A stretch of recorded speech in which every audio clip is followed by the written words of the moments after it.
Building a chopper can be awesome. Building a chopper can also suck.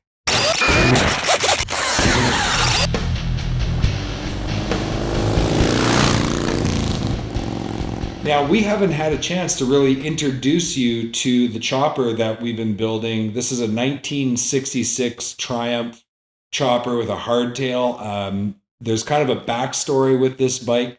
So 25 years ago, roughly, I built a 1969 Triumph chopper with a couple of buddies out in Vancouver. I never really got the bike finished, and I always regretted letting it go.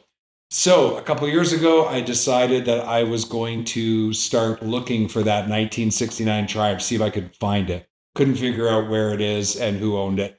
So started looking for another build, and I found this 1966. Bought it off of old motorcycle shop in Calgary and brought it home last January.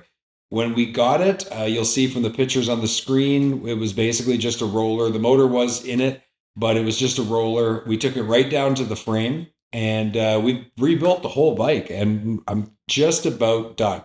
Before I get into all the work, though, I thought I would take a minute to give you kind of an overview of the bike and what we've done so far. So this is a 1966 Triumph that I call Kenobi. Why do I call it Kenobi? Obi-Wan Kenobi was an awesome character, and the actor that played him was English, and he was an old school dude, and he was cool.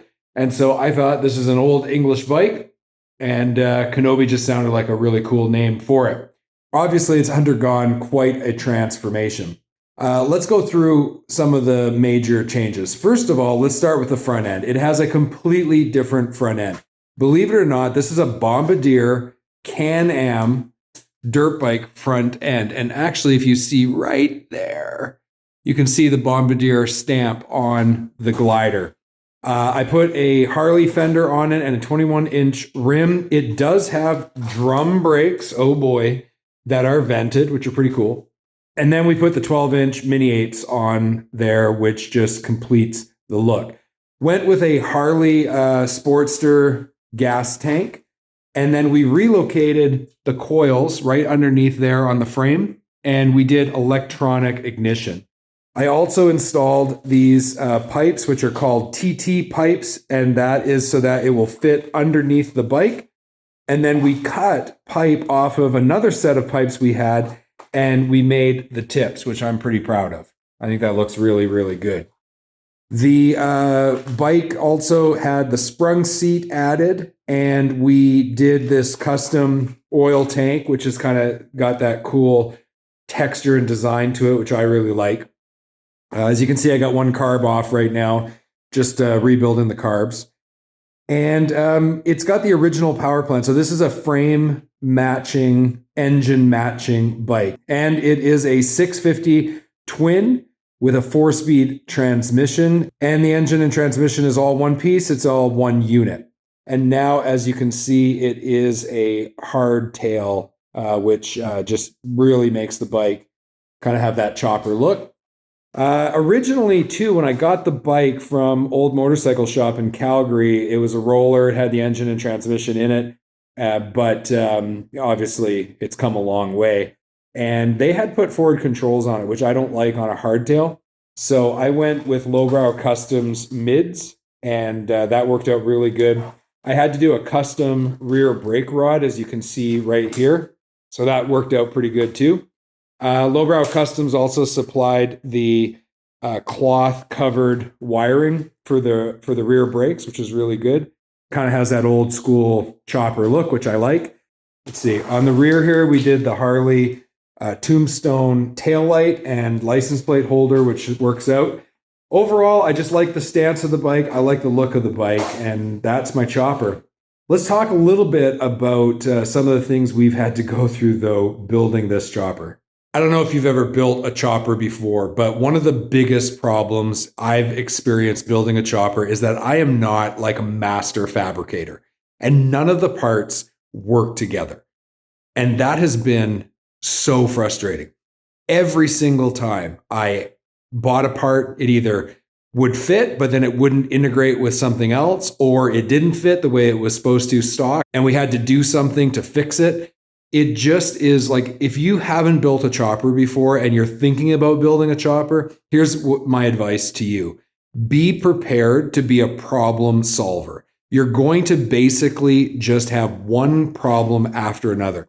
Even just cleaning up to film this video, I found an oil leak and something hadn't been tightened enough. It's just, there's just one thing after another. We ended up doing a complete wiring harness on this because forget about trying to make the old wiring harness work. The front end, it was great, right? We switched that front end. We put the 12-inch apes, but then had to make custom cables. So custom cable came from Ventura, California. It was the only place I could find that would make custom cables for me. And, the fuel system, we're working on that right now. What was on there wasn't going to work, and we had to buy the original stock replacement fuel assembly lines, which is great because they're all sealed, but comes with British standard pipe thread, and that means the weld bungs in the gas tank don't work, so got to order new weld bungs. Guess what? Nobody makes them. Classic British Spares was willing to make me a custom set, and that cost a couple $100, and then they're shipping them to me, but then I have to re-weld them into the gas tank, right? The gas tank itself didn't fit the frame, so we had to make custom mounts for it. So it's just one thing after another. And I haven't even started this bike yet. It's pretty close to being done and to us getting to a place where we can start it. Who knows what's going to happen once I start it? By all accounts, it looks like it's got good compression. It's going to be fine, but you never know. Even things like the kickstand, right? It and the exhaust, like I had a completely different exhaust set up and it just wouldn't work with the kickstand. So had to get the TT pipes, which I like, but again, just one thing after another. And so if that's not your jam, don't build a chopper.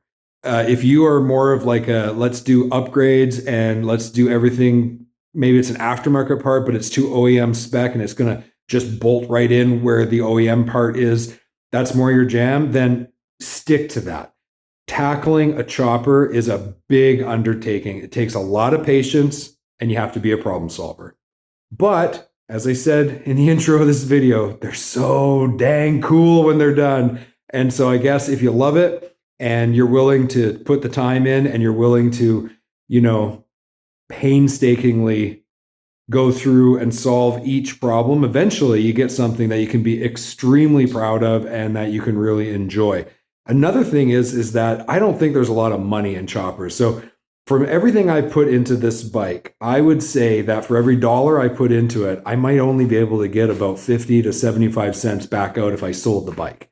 So you're not going to make money building choppers, I'll tell you that much. But I guess if it's a work of love, and if it's something that you want to keep in your collection and you're something that you're really proud of that you built yourself, then it's totally worth it. But it's not easy.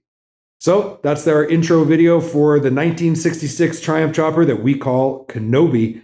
If you haven't already, make sure you subscribe to the show because we're going to be doing a bunch of work on this bike. You're going to see us tear it all the way down so we can get it painted and then rebuild it all. We're going to have a lot of great videos. And we've also got our other projects in the shop. Working on Dark Knight, our 2015 Road Glide, working on the bike that was formerly known as Nightbird, the 2009 Road King that Kevin has bought off of me, and he's going to rename it and go with a completely different direction with that bike. So we will introduce you to all of that work coming up. So make sure you subscribe, follow the show, and let other bikers know about the work that we're doing. We want to spread that wrench and ride custom bike building kind of mentality where people get together, they work on their own bikes, they customize them, they get to spend time together, and then they go riding. That's what this is all about. All right, talk to you soon.